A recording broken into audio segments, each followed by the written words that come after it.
صلوا علیہ وسلم تسلیما۔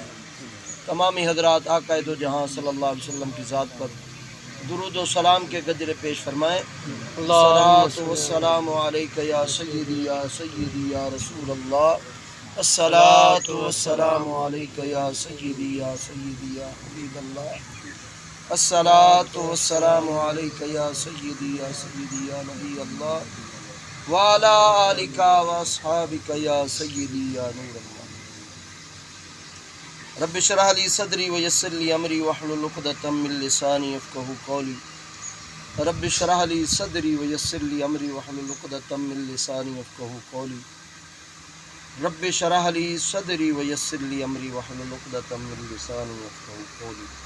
اصال ثواب کی محفل ہے، دعا ہے اللہ تبارک و تعالی مرحومہ مغفورہ کی بخشش فرمائے، مالک لم یزل مرحومہ کے اخری درجات بلند فرمائے، مرحومہ کو کروٹ کروٹ جنت نصیب فرمائے، اور مالک لم یزل حضرت فاطمہ الزہرا رضی اللہ تعالی عنہا کی کنیزوں میں اللہ مرحومہ کو داخل فرمائے۔ آمین۔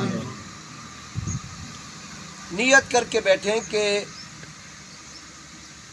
آج ہم اکٹھے ہوئے ہیں تو ہمارا ایک مقصد ہے، کسی مقصد کے لیے ہم اکٹھے ہوئے ہیں، اس مقصد کو دماغ میں رکھ بیٹھیں کہ ہم آئے ہیں کہ کچھ پڑھیں گے، کوئی کلمہ کلام، کوئی تلاوت، کوئی درود شریف، کوئی کل شریف، کوئی الحمد شریف پڑھیں گے اور اللہ تبارک و تعالی کی بارگاہ میں دعا مانگیں گے اور اس کی بخشش ہو جائے گی، جس کی بخشش کے لیے ہم دعا گو ہوں۔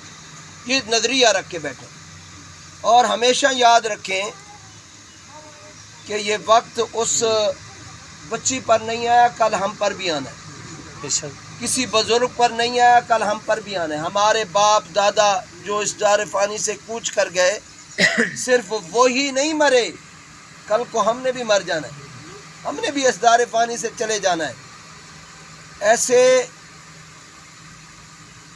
ایسی محافل، ایسے مواقع بندے کی بخشش کا سامان ہو سکتے ہیں۔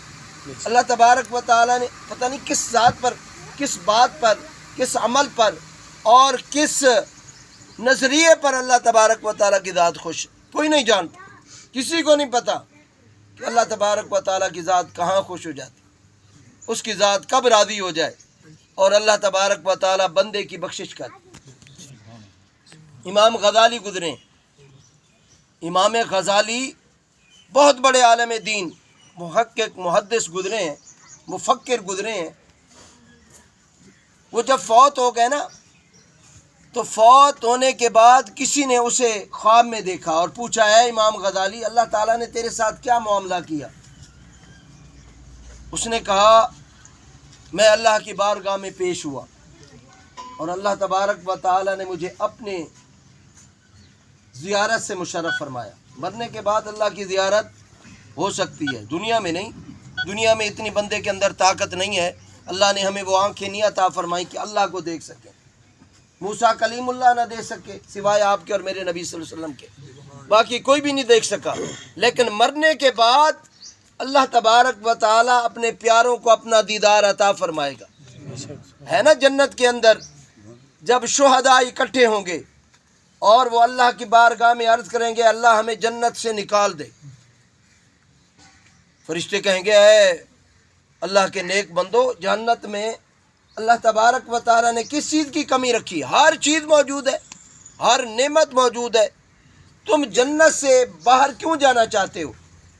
وہ شہداء عرض کریں گے اے فرشتوں، ہم چاہتے ہیں کہ ہم دنیا میں دوبارہ جائیں، دوبارہ اللہ کی بارگاہ میں لڑیں، شہید ہوں۔ جو شہادت کے وقت اللہ کا دیدار نصیب ہوتا ہے نا، وہ جہاں جنت میں نہیں ہے، ساری نعمتیں ہیں، اللہ کا دیدار نہیں ہے۔ فرشتے اللہ کی بارگاہ میں عرض کریں گے تو اللہ تبارک و تعالیٰ پھر انہیں اپنا دیدار عطا فرمائے گا، کیونکہ اللہ تبارک و تعالیٰ فرماتا ہے میرا قانون ہے جو دنیا سے عالم برزخ میں آ گیا ہے اب واپس نہیں جا سکتا، میں اپنے بندے کی ہر دعا کو قبول کرتا ہوں، لیکن واپسی کی کوئی دعا نہیں ہے اور نہ ہی میں قبول کرتا ہوں۔ جو ادھر آ گیا ہے اب واپس نہیں جا سکتا، لیکن جو تم یہاں چاہو میں تمہاری اس دعا کو قبول کرتا ہوں۔ تو میں عرض کر رہا تھا کہ اللہ تبارک و تعالیٰ کے پیارے بندے امام غزالی علیہ رحمۃ الوالی آپ فرماتے اللہ نے مجھے اپنا دیدار عطا فرمایا، اور اللہ تبارک و تعالیٰ نے فرمایا اے غزالی ہم نے تمہیں بخش دیا۔ اے اللہ کس عمل کی وجہ سے مجھے بخشا گیا ہے؟ کون سا عمل ہے اللہ تیری بارگاہ میں میرا مقبول ہو گیا؟ اللہ تبارک و تعالیٰ نے فرمایا اے امام غزالی ایک دن تو نا سیاہی کے اندر اپنا قلم ڈبویا، اور ڈبونے کے بعد باہر نکالا اور تو لکھنا چاہتا تھا، کاغذ پہ کچھ لکھنے جا رہا تھا کہ ایک مکھی جو ہے نا وہ قلم پر آ کر بیٹھ گئی، اور تو نے اپنا قلم روک لیا کہ اگر میں قلم کو جنبش دیتا ہوں، حرکت دیتا ہوں تو یہ مکھی اڑ جائے گی، کیوں نہ میں یہ اللہ کی مخلوق ہے اس کی پیاس بجھا دوں۔ تو نے میری مخلوق سمجھتے ہوئے میری خاطر تو نے اس مکھی کی پیاس بجھائی، ہم نے تمہیں بخش دیا۔ حالانکہ حضرت امام غزالی رحمۃ اللہ تعالی علیہ الوالی کوئی عام بندے نہیں، اللہ کے برگزیدہ بندوں میں ہیں، لیکن اللہ نے فرمایا ہم نے تجھے اگر بخشا ہے تو اس لیے بخشا ہے کہ تو نے ہماری پیاسی مکھی کی پیاس بجھائی دی۔ یہ تو مکھی ہے نا، کوئی بندے کی پیاس بجھا دے، کوئی پیاسے کی پیاس بجھا دے، کوئی کسی کی تکلیف کو دور کر دے تو کتنا مرتبہ اور شان پا سکتا ہے۔ لہٰذا اللہ تبارک و تعالیٰ کی رحمت کی کوئی حد نہیں ہے، وہ چاہے تو بڑے سے بڑے گناہ گار کو بخش دے، اور پکڑنا چاہے تو بڑے سے بڑے عمل کرنے والے کو اللہ تبارک و تعالیٰ پکڑ لے۔ اس لیے اللہ تبارک و تعالیٰ کی بارگاہ میں ہر وقت ڈرتے رہنا چاہیے، اور اللہ کی بارگاہ میں ہر وقت دعا کرتے رہنا چاہیے اللہ ہم سب کا خاتمہ بالخیر فرما، کیونکہ خاتمے کا اندیشہ ہمیں ہی نہیں بلکہ اللہ کے بڑے بڑے، بلکہ جو اولیاء کے سردار ہیں، غوث ہیں، غوث اعظم ہیں، حضور غوث پاک رضی اللہ تعالیٰ عنہ، وہ ہیں کہ بیک وقت جنبش میں، یعنی ایک ہی لمحے میں کافی جگہ پہ ان کو پایا گیا ہے، ایسے اللہ کے مقبول بندے ہیں۔ اور آپ کا فرمان ہے کہ ہر اللہ کے ولی کی گردن پہ میرا قدم ہے، وہ اللہ کے ولی، لیکن اس کے باوجود ان کا نظریہ کیا ہے، ان کا طریقہ اور عقیدہ کیا ہے؟ آپ عید کے موقع پر آپ گھر کے اندر موجود ہیں، دروازہ بند کیا ہوا ہے، دروازہ بند ہے اور رو رہے ہیں زاروں قطار، مریدین آ گئے، انہوں نے کہا حضور آج تو خوشی کا دن ہے، شادمانی کا دن ہے، اور اللہ تبارک و تعالی نے آج ہمیں فرحت عطا فرمائی ہے، عید ہے آج تو خوش ہو جائیں۔ حضرت غوث پاک رضی اللہ تعالیٰ عنہ نے کہا ہمارے لیے درس ہے، یہ بات ہمارے لیے درس ہے، ہم عمل ایک ٹکے کا نہیں کرتے ہیں اور بڑے منہ کھول کے بڑی بڑی باتیں کرتے ہیں، جی بس ہمارا تو جنت میں ٹھکانہ پکا ہے، میں تو بھئی یہ کر کے آیا ہوں، میں تو تہجد پڑھتا ہوں، میں تو اشراق چاش ساری چیزیں پڑھتا ہوں، اب مجھے ہی اللہ نہیں بخشے گا تو اور کسے بخشے گا؟ ایسی بڑکے مارتے ہیں ہم۔ لیکن آؤ غوث پاک رضی اللہ تعالیٰ عنہ آپ کیا فرماتے ہیں اپنی مریدین سے؟ فرمایا مریدین واقعی آج خوشی کا دن ہے، واقعی آج شادمانی کا دن ہے، واقعی آج عید کا دن ہے، لیکن میرے لیے خوشی کا دن وہ ہوگا جب میں اپنا ایمان سلامت لے کر جاؤں گا، جب میرا خاتمہ بالایمان ہو جائے گا، ایمان پر میرا خاتمہ ہوگا، اس وقت میں خوش ہوں گا، کیونکہ اب مجھے کوئی نہیں پتا، لا ادری، میں نہیں جانتا ہوں کہ اللہ تبارک و تعالیٰ نے میرے روزے قبول کر لیے ہیں، میری تہجدیں قبول کر لی ہیں، میری نمازیں قبول کر لی ہیں، مجھے نہیں پتا، میں نہیں جانتا، لا ادری۔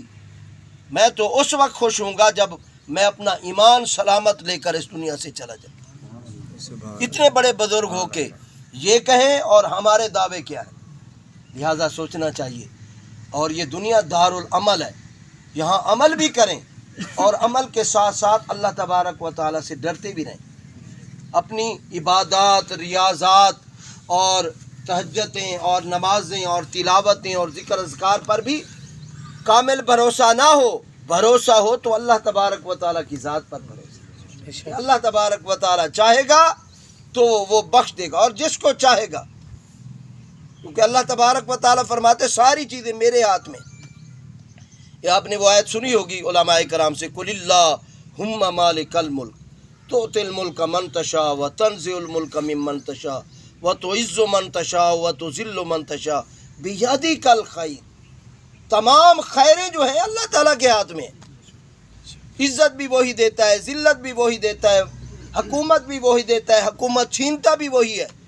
وہی مالک الملک ہے، تمام ملکوں کا مالک وہ ہے. اللہ کہہ رہا ہے کہ جس کو میں چاہتا ہوں ملک عطا کر دیتا ہوں، جس سے چاہتا ہوں ملک چھین لیتا ہوں. لمحہ ہی نہیں لگتا، پتہ ہی نہیں لگتا. ایک لمحہ پہلے وہ بادشاہ ہوتا ہے اور دوسرے لمحے وہ اسیر ہوتا ہے، قیدی ہوتا ہے، قید خانے میں پڑا ہوتا ہے. یہ اللہ تبارک و تعالیٰ کا نظام ہے. لہذا عبرت حاصل کر. ہم یہاں اکٹھے ہوئے ہیں کہ اللہ تبارک و تعالیٰ مرحومہ کی بخشش فرمائے. یہ نظریہ رکھیں، آج ہم اکٹھے ہوئے ہیں نا، یہ نیت لے کر بیٹھے ہیں. اگر میں جس نیت سے بیٹھا ہوں نا، کل اللہ کرے میرے لیے بھی کوئی ایسا ہی اکٹھے ہو جائے. اور یہ یاد رکھیں کہ اللہ تبارک و تعالیٰ جو ہے وہ، جیسے میں نے کہا نا کہ اس کی ذات جو ہے بہانہ تلاش کرتی ہے. بخشنے والا رب ہے، یہ ہم بہانہ بنا کے بیٹھے کیونکہ یہ سبب کی دنیا ہے. اسباب بنا کے بیٹھے ہیں اس کی بخشش کے. ورنہ ہمارا یوں مل کر بیٹھنا، اگر اللہ نہ چاہے تو وہ نہیں بخشے. ہم کیا کر سکتے ہیں؟ کچھ نہیں کر سکتے. لیکن ہم نے ایک سبب بنایا ہے. اے اللہ بخشنے والا تو ہے. ہمارا یہ سارا عمل جو ہے ایک سبب ہے اور بخشنے والا رب ہے. اے رب تو ہی بخشنے والا. حضرت عیسیٰ علیہ السلام اتریں گے نا آسمانوں سے زمین پر، اور ایک مسجد کے مینار پر اتریں گے تو لوگوں کو کہیں گے، لوگوں لاؤ سیڑھی لاؤ تاکہ میں نیچے اتروں. تو لوگ کہیں گے، اے عیسیٰ علیہ السلام آپ اتنے آسمانوں سے آ گئے ہیں اور یہاں مینار سے نیچے نہیں اتر سکتے بغیر سیڑھی کے. فرمایا یہ جو جہان ہے اسباب کا جہان ہے، یہاں سبب ضروری ہے. ایسے نہیں اتر، سیڑھی لگاؤ گے تو میں نیچے اتروں گا. اور حضرت عیسیٰ علیہ السلام وہ سیڑھی لگائی جائے گی، اس مینار سے نیچے آئیں گے. یہ اسباب کا مقام ہے، یہاں اسباب ضروری ہیں. اسباب آپ کریں اور پھر جو توکل اور بھروسہ ہے وہ اللہ کی ذات پر چھوڑیں. اب دیکھیں دنیا کے معاملات میں ہم سبب نہیں کرتے ہیں. اولاد کو پڑھا رہے ہیں، انہیں لکھوا رہے ہیں، جی انہیں تعلیم دلوا رہے ہیں. کیوں یار؟ کیا وجہ ہے؟ جب اللہ چاہے گا تو کوئی نہ کوئی نوکری اسے دے دے گا، اسے رزق سارے. لیکن نہیں، ہم کوشش کرتے ہیں، کاوش کرتے ہیں، سارے معاملات کرتے ہیں. وجہ کیا ہوتی ہے؟ سبب ہے. یہ سبب بنائیں گے تو آگے معاملہ بنے گا. آپ ہیں کوئی کسی بھی اس کے ساتھ منسلک ہے، کسی بھی شعبے کے ساتھ منسلک ہے، وہ سبب بناتا ہے. کوئی کسان ہے، کوئی کاشتکار ہے، کوئی تاجر ہے، کوئی دکاندار ہے، کوئی ہوٹل والا ہے، کوئی مستری ہے. جو بھی بندہ ہے وہ سبب بناتا ہے، پھر اسے وہ اپنا رزق پاتا ہے. سبب کے بغیر رزق نہیں ملتا ہے. سبب ضروری ہے، حرکت ضروری ہے. بندہ ہے نا وہ کہے ٹھیک ہے جی اللہ تبارک و تعالیٰ نے اگر زمین میں مجھے رزق دینا ہے تو وہ ایسے ہی دے دے گا. نہیں، تجھے پہلے ہل چلانے پڑیں گے، پھر پانی لگانا پڑے گا، پھر بیج ڈالنا پڑے گا، پھر اس فصل کی حفاظت. جس قدر تو کوشش کرے گا اللہ تبارک و تعالیٰ تجھے ویسی کوشش کا اجر عطا فرمائے. کوشش ضروری ہے. یہاں ہم دنیا میں ہم یہ کام کرنے کے لیے نہیں آئے، لیکن اللہ تبارک و تعالیٰ نے فرمایا جتنا دنیا میں رہنا ہے اتنے اسباب بناؤ، یہ کام کرو، یہ ضروری ہیں. اللہ تبارک و تعالیٰ بغیر ان کاموں کے بھی ہمیں رزق دے سکتا ہے. ایسے لوگ بھی آپ نے دیکھو، نہ پاؤں ہیں، نہ ہاتھ ہیں، نہ کچھ بھی نہیں ہے، پھر بھی وہ تر و تازہ ہیں، موٹے تازے ہیں، اور اللہ تبارک و تعالیٰ انہیں کسی نہ کسی سبب سے رزق دے رہا ہے. لیکن انسان اشرف المخلوق میں سے ہے، اور انسان کو کہا گیا کہ تو اسباب بنا، اور اسباب کے بعد خود بھی کھا اور دوسروں کو بھی کھلا. ایک اللہ والے گزرے ہیں، انہوں نے دیکھا، جنگل میں گئے نا، دیکھا ایک لومڑی ہے، بڑی موٹی تازہ ہے، تر و تازہ ہے، نہ اس کی آنکھیں ہیں، نہ اس کے پاؤں ہیں، نہ اس کے ہاتھ ہیں. وہ حیران ہوا، یار یہ کچھ بھی نہیں ہے، اور جنگل میں بیٹھی ہے، یہاں کوئی بندہ چرندہ پرندہ کچھ بھی نظر نہیں آ رہا، یہ کیسے کھاتی پیتی ہے؟ وہ چھپ کر بیٹھ گیا اور دیکھنے لگا کہ اللہ تبارک و تعالیٰ اس کے لیے اسباب کیسے بناتا ہے.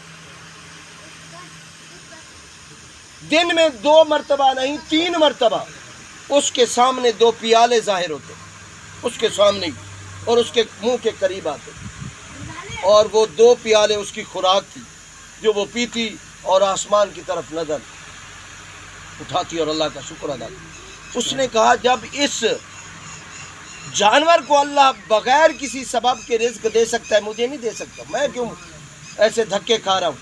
وہ جا کے مسجد کے کونے میں بیٹھ گیا اور اللہ تبارک و تعالیٰ کا ذکر اور بندگی عبادت ریاضت میں مصروف ہو۔ 1 دن 2 دن 3 دن اسے کہیں سے کوئی دینے والا نہ آیا، کوئی سے کھلانے پلانے والا نہ آیا۔ آخر کار وہ یعنی اتنا نحیف ہو گیا کہ بے ہوش ہو گیا، اور بے ہوشی کے عالم میں اسے کہا گیا اے بندے وہ اپاہج تھی اور تو ساری چیزیں رکھتا ہے، وہ کچھ نہیں رکھتی تھی اس لیے اسے دیا ہے، تو سب کچھ رکھتا ہے، لہذا تو اٹھ کام کر، خود بھی کھا اور دوسروں کو بھی کھلا، کیونکہ میں نے تمہیں یہ صلاحیتیں بخشی ہیں، یہ ہاتھ بخشے ہیں، یہ پاؤں بخشے ہیں۔ جتنی اللہ تبارک و تعالیٰ نعمتیں دیتا جاتا ہے نا، اللہ تبارک و تعالیٰ کہتا ہے تیرے لیے معاملات بھی ویسے ہیں۔ جتنی بندے پر اللہ تبارک و تعالیٰ رحمتیں کرتا ہے، اللہ تبارک و تعالیٰ چاہتا ہے بندہ اتنا شکر زیادہ کرتا ہے، اتنا شکر چاہیے۔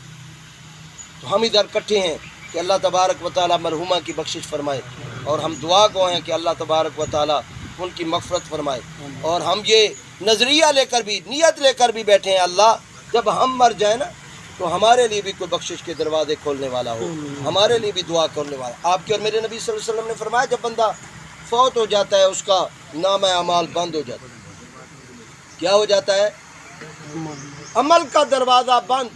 جتنے اس نے عمل کیے دنیا کے اندر، اچھے کیے برے کیے، جیسے ہی اس کی آنکھیں بند ہوئیں، اس کی سانس رخصت ہوئی، اللہ تبارک و تعالیٰ نے اسے موت دے دی۔ اب عمل ختم ہو گئے، اب اس کا اور اللہ کا معاملہ ہے۔ ہاں 3 چیزیں آپ کے اور میرے نبی صلی اللہ علیہ وسلم نے فرمایا، 3 چیزیں ایسی ہیں مرنے کے بعد بھی اس بندے کو اس کا ثواب ملتا۔ 3 چیزیں، 3 عمل ایسے ہیں، وہ کون کون سے ہیں؟ ذرا توجہ سے سماعت فرمائیں۔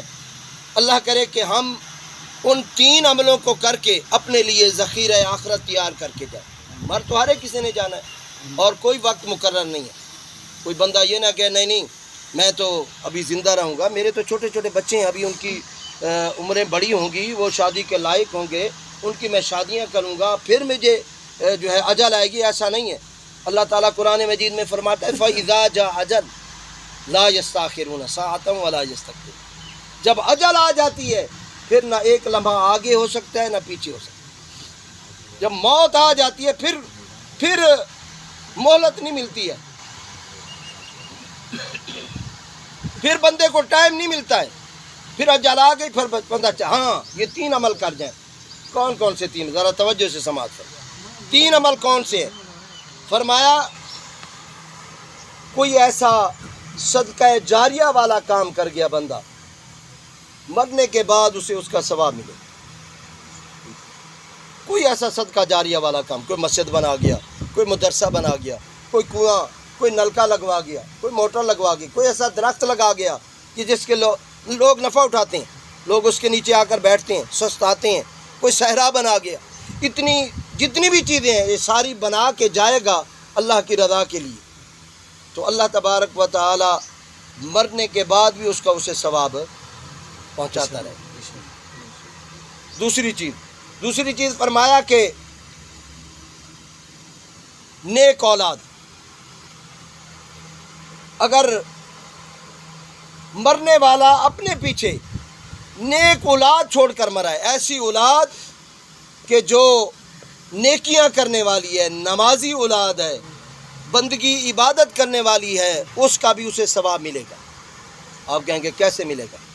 دیکھیں ہر نماز کے اندر ہم اللہ کی بارگاہ میں جب اتحیات پہ بیٹھے ہوتے ہیں، اپنا سر جھکایا ہوتا ہے، اور اس وقت ہماری کیفیت یہ ہوتی ہے کہ اللہ اب تیری بارگاہ میں ہم التجا کر رہے ہیں، اور اس التجا میں ہم یہ گود کی طرف نظر کرتے ہوئے ہم کہہ رہے ہوتے ہیں ربنا اغفر لی ولوالدی، ربنا اغفر لی ولوالدی وللمؤمنین یوم یقوم۔ اے اللہ مجھے بھی بخش دے اور میرے والدین کو بھی بخش دے۔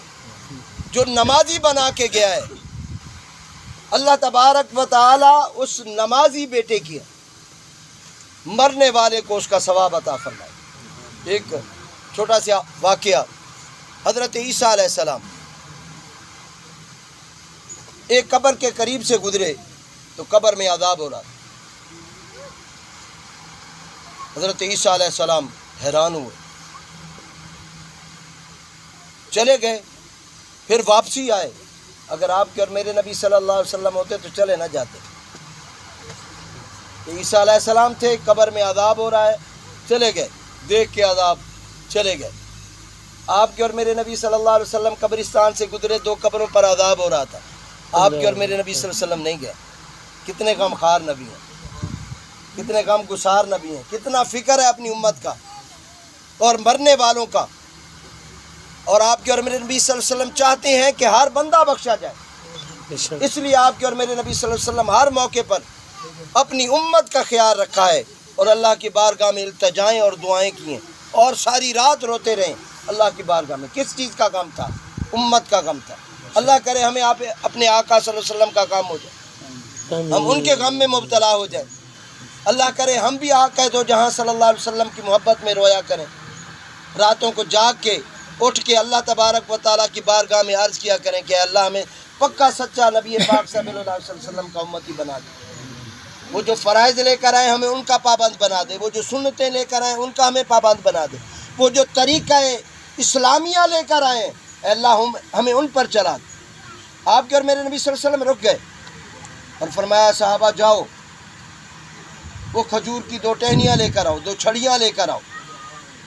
اور آپ کے اور میرے نبی صلی اللہ علیہ وسلم کے پاس وہ پیش کی گئیں تو آپ کے اور میرے نبی صلی اللہ علیہ وسلم نے 2 ٹکڑے کیے، ایک اس پر لگا دیے، ایک اس پر۔ یا رسول اللہ صلی اللہ علیہ وسلم اس سے کیا ہوگا؟ فرمایا جب تک یہ ہری رہیں گی ان پر جو عذاب ہو رہا ہے اللہ تبارک و تعالیٰ دور فرما دے۔ اللہ کیسے، یا رسول اللہ صلی اللہ علیہ وسلم کیسے دور فرمائے گا؟ فرمایا یہ جو ہری لکڑی ہے نا یہ اللہ کا ذکر کرتی ہے، ہری لکڑی کیا کرتی ہے؟ اللہ کا ذکر کرتی ہے۔ سبزہ جو ہے اللہ تبارک و تعالیٰ کا ذکر کرتا ہے۔ بندہ ہے جو اللہ کا ذکر نہیں کرتا، بندے کے اندر جان ہے لیکن بندہ اللہ کا ذکر نہیں کر رہا، اللہ کی بندگی عبادت سے محروم ہے، پیچھے ہٹا ہوا ہے۔ آؤ دنیا کی ہر چیز، فرمایا یہ چھت کا جو ٹٹکنا بھی ہے نا وہ بھی اللہ کا ذکر کرتا ہے۔ یہ چھت ہے نا، چھت کبھی اس کی آواز آتی ہے، کبھی دروازے کی آواز آتی ہے، دروازے کا کھٹکنا یہ بھی اللہ کا ذکر کرتا ہے۔ یہ درخت جو ہلتے ہیں اللہ کا ذکر کرتے ہیں، یہ پرندے جو صبح صبح چہچہاتے ہیں یہ اللہ کی تسبیح بیان کر رہے ہیں۔ اور فرمایا جو غافل ہوتا ہے مارا جاتا ہے، قید ہو جاتا ہے۔ حضرت جنید بغدادی علیہ رحمت کے پاس ایک کبوتر لایا گیا قید کیا ہوا، آپ نے اسے آزاد کیا تو وہ آزاد ہوتے وقت کہنے لگا کہ اے جنید بغدادی میں آزاد ہو رہا ہوں لیکن آپ کو ایک بات بتاتا جاؤں کہ میں قید کیوں کر ہوا، کہ ایک لمحہ کے لیے میں اللہ کے ذکر سے غافل ہوا تو میں اس قید کی سزا بھگتا ہوں، ایک لمحہ کے لیے۔ اگرچہ یہ جو جانور ہیں، پرندے ہیں، چرندے ہیں، درندے ہیں، ان کا حساب کتاب نہیں ہے، دنیا کے اندر ان کا سارا معاملہ ہے۔ ہمارا دنیا کے اندر بھی ہے اور آخرت کے اندر بھی ہے۔ ہمیں یہاں دنیا میں بھی حساب دینا ہوگا اور آخرت میں بھی ہمیں حساب دینا ہوگا، لہذا ہمیں تو زیادہ الرٹ رہنا چاہیے، ہمیں تو زیادہ کوشش کرنی چاہیے اللہ کی بندگی، عبادت، ریاضت۔ تو میں عرض کر رہا تھا کہ آپ کے اور میرے نبی صلی اللہ علیہ وسلم گزرے نا تو عذاب ہو رہا ہے تو آپ کے اور میرے نبی صلی اللہ علیہ وسلم رک گئے، چھڑیاں منگوائیں، ان پر رکھیں اور کہا جب تک یہ اللہ کا ذکر کریں گی ان سے اللہ تبارک تعالیٰ عذاب دور رکھے گا۔ یہ اسباب تھے، کیا تھے؟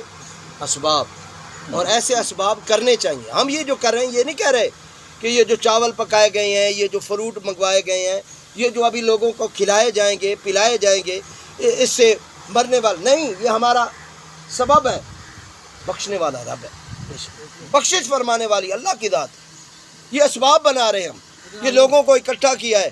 اے اللہ تیرے ان 10 20 30 40 50 بندوں میں کوئی تو تیرا پیارا ہوگا، اور جو ہم دعا مانگ رہے ہیں اس پر آمین کہے گا تو اللہ تبارک و تعالیٰ اس مرنے والے کی بخشش فرما دے۔ صرف مرنے والے کی بخشش نہیں ہوگی، ہماری بھی بخشش ہو جائے گی۔ اور فرمایا بعض بندے ایسے ہوتے ہیں جو محفلوں میں آتے ہیں وہ گنہگار ہوتے ہیں، جہنم کے حقدار ہوتے ہیں، لیکن وہ محفل میں آ کر ایسا بیٹھتے ہیں اور ان کے قریبی جو دوست احباب ہوتے ہیں ان کا اثر ان پر ایسا ہوتا ہے کہ وہ بخشے ہوئے اٹھ کے چلے جاتے ہیں۔ جب وہ محفل برخاست ہوتی ہے، وہ نکلتے ہیں تو بخشے ہوئے ہو۔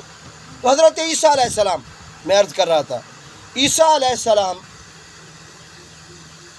گزر گئے، عذاب دیکھ کے آگے چلے گئے، واپس آئے نا، تو اب وہی قبر جو ہے جو پہلے جہنم کا گڑھا تھی اب جنت کا باغ بنی ہوئی، رحمتیں ہی رحمتیں ہیں، بخشش ہی بخششیں ہیں۔ لوگ کہتے ہیں نا کہ سلسلہ منقطع، میں کہتا ہوں ٹھیک ہے منقطع ہو جاتا ہے، لیکن آؤ یہ ثبوت موجود ہے کہ جو پیچھے رہنے والے ہیں وہ جو عمل کرتے ہیں مرنے والے کو اس کا فائدہ ہوتا ہے، اس کا فائدہ پہنچتا ہے۔ اب حضرت عیسیٰ علیہ السلام تجسس میں پڑ گئے کہ ابھی چند لمحے پہلے میں یہاں سے گزرا تو یہی قبر جہنم کے گڑھوں میں سے گڑھا تھی اور اب جنت کے باغوں میں سے باغ ہے۔ وجہ کیا ہے؟ اللہ کی بارگاہ میں عرض کی۔ اللہ تبارک و تعالیٰ نے فرمایا میرے نبی علیہ الصلاۃ والسلام، واقعی یہ شخص بڑا گناہ گار تھا، اس لیے عذاب میں گرفتار تھا، لیکن اس نے اپنے پیچھے گھر والی چھوڑی تھی اور وہ حاملہ تھی۔ جب یہ فوت ہوا تو اس کا بیٹا اس کی گھر والی کے پیٹ کے اندر تھا، وہ پیدا ہوا، وہ پلا بڑھا، آج اس بچے کی ماں، اس کی گھر والی اس بچے کی انگلی پکڑ کے مدرسے کے قاری صاحب کے پاس لے گئی اور کہنے لگی کہ اسے قرآن پڑھاؤ۔ تو آج قاری صاحب نے اسے پڑھا، پڑھو بسم اللہ الرحمن الرحیم۔ کیا کہا جی؟ پڑھیں، آپ بھی پڑھیں، بسم اللہ الرحمن الرحیم۔ جب بچے نے پڑھا نا بسم اللہ الرحمن الرحیم دنیا میں رہتے ہوئے، تو میری ذات کو حیا آئی کہ جس کا بیٹا مجھے دنیا کے اندر رحمان اور رحیم کہہ رہا ہے کہ تو بڑا مہربان اور رحم کرنے والا ہے، اور میں اس بچے کے والد کو عذاب دوں، میری شان کے لائق نہیں، یہ مجھے نہیں جچتا ہے۔ لہٰذا بسم اللہ پڑھنے کی وجہ سے، اس بچے کے بسم اللہ پڑھنے کی وجہ سے اللہ تبارک و تعالیٰ نے قبر کے عذاب دے۔ ایک بچہ بسم اللہ پڑھے تو اس کے باپ کی اللہ تبارک و تعالیٰ بخشش و مغفرت فرما سکتا ہے، بخش سکتا ہے اسے۔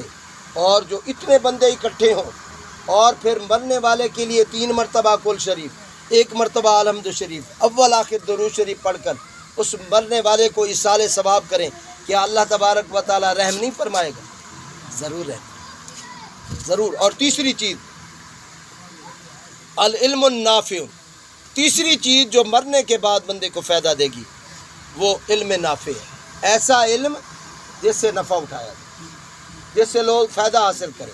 وہ علم کتابی ہو یا علم ہنر ہو، کوئی ہنر ہے، آپ کسی کو سکھا گئے، لوگ اس سے فائدہ اٹھا رہے، اس کا آپ اللہ تبارک و تعالیٰ آپ کو بھی ثواب عطا فرمائے گا، اور اللہ تبارک و تعالیٰ جو مرنے والا ہے اس کے بھی بخشش کے سامان بنائے۔ اللہ تبارک و تعالیٰ ہم سب کی دنیا آخرت بہتر بنائے۔ مالک لم یزل ہمارا یہاں مل بیٹھنا واعظ و نصیحت کو قبول فرمائے، اور مالک لم یزل ہمارا یہ مل بیٹھنا ہماری بخشش کا سامان بنائے، سامان آخرت بنائے۔ اللہ مرحومہ کی بخشش فرمائے، آمین۔ وآخر دعوانا الحمدللہ رب العالمین۔